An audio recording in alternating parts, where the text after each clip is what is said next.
Now, I know I wasn't the only Bulls fan that was looking forward to this game on Friday night against the Golden State Warriors in a big, big way.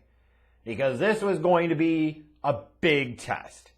You're talking about a Golden State Warriors team with Steph Curry that even without Klay Thompson is playing some outstanding basketball right now.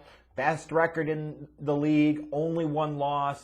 And on top of all of that, it's going to be in prime time on ESPN. Well, kind of quasi-prime time, but you get the damn point. It's going to be a nationally televised game on ESPN.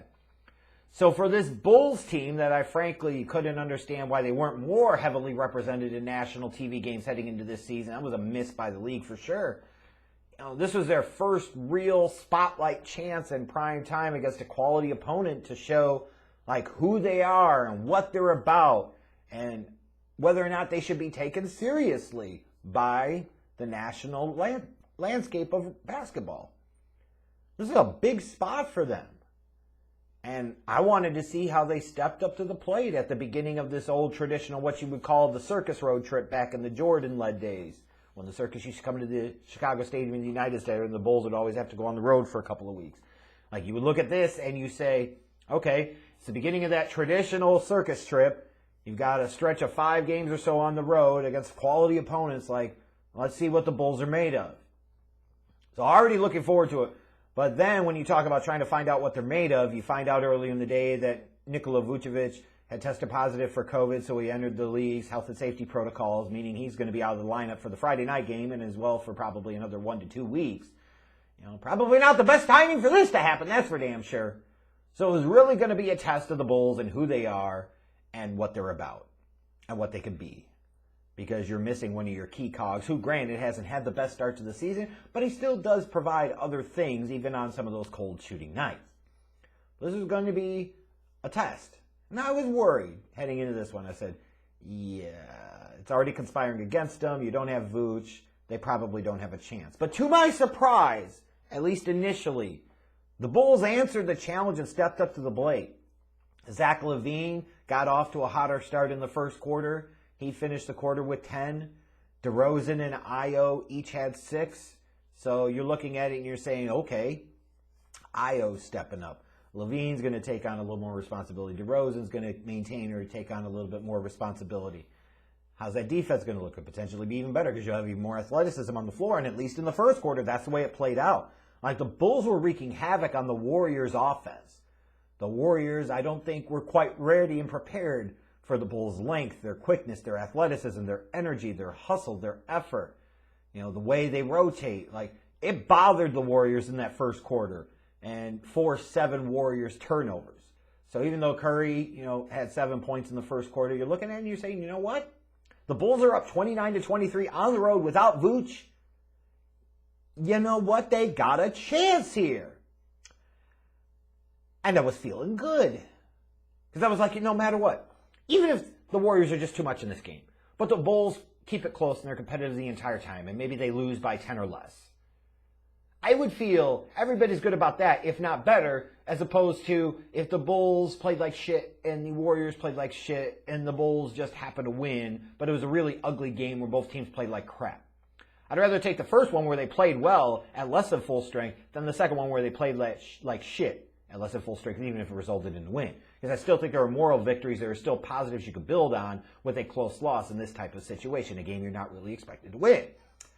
But then the rest of the game happened. The Bulls' offense got all types of sloppy in the second quarter.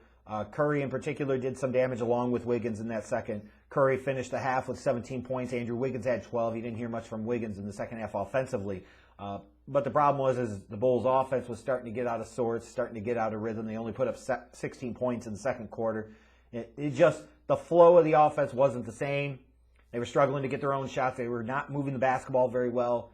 And you look at this and you say it's evident by the numbers of DeRozan and Lonzo Ball. Like, DeRozan, the Bulls' leading scorer, was only 1 of 6 from the field in the first half. Lonzo Ball, coming off of a game where he just hit 7 threes, was 1 of 8 from the field. And even in spite of all that, the Warriors were only up 51-45 at the half.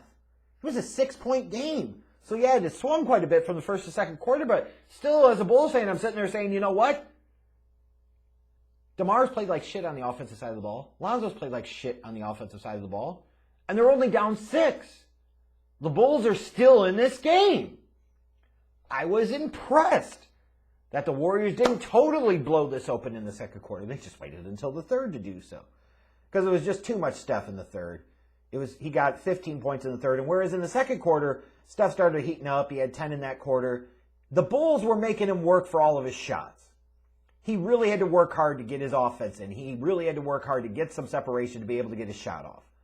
And sometimes a great player, a future first ballot Hall of Famer like a Steph Curry is just going to have the ability to hit some big shots. That's what superstars do, and he still is a superstar.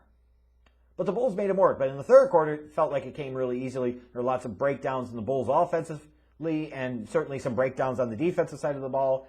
In large part, the problems on offense came from the Warriors' defense just being all over them. There were only 16 Bulls points in the third quarter. And by the time he got to the end of the third stands, it was 86-62, and for all intents and purposes, ball game. And the fourth quarter was just a formality playing that out because there's, maybe you look at this Bulls team, if they're at full strength, and you say, they could come in here and still make a game of this in the fourth quarter. They've done that a couple of times this year. We saw the first real blowout loss for this Bulls team this year. They just didn't have it. Warriors ended up winning 119-93. Steph Curry put up 40 big boys on the night. He was 9 of 17 from 3. Wiggins had 15. Poole had 14, but even they both had pretty cold shooting nights. It's just the problem is the Bulls were cold the last 3 quarters of the game. LaVine led with 23, but admittedly he had some head-scratching moments on offense where he was a little sloppy, a little careless with the basketball. He was trying to do a little too much, and you could see it, and it showed. Like he felt the pressure and spotlight of this national televised game. He wanted to show well, and it didn't really happen. He finished with 23, but it certainly was not his best performance of the season by any stretch of the imagination. And when you look at Ball and DeRozan, they combined for only 23 points on 6 of 24 shooting. So 2 guys you're looking to as pivotal people to pick up the slack for Vooch being out of the lineup, shot the ball like shit. Not going to win many games, especially on the road when you do that. Your defense can travel, but at some point in time, you got to be able to have your offense travel too, and they certainly didn't on Friday night. Warriors took advantage of Vucevic's absence in the Bulls lineup to out-rebound the Bulls 47-38. Also had a 27-18 assist advantage. You might point at that saying, well, they got more assists because they got more baskets. Fair point.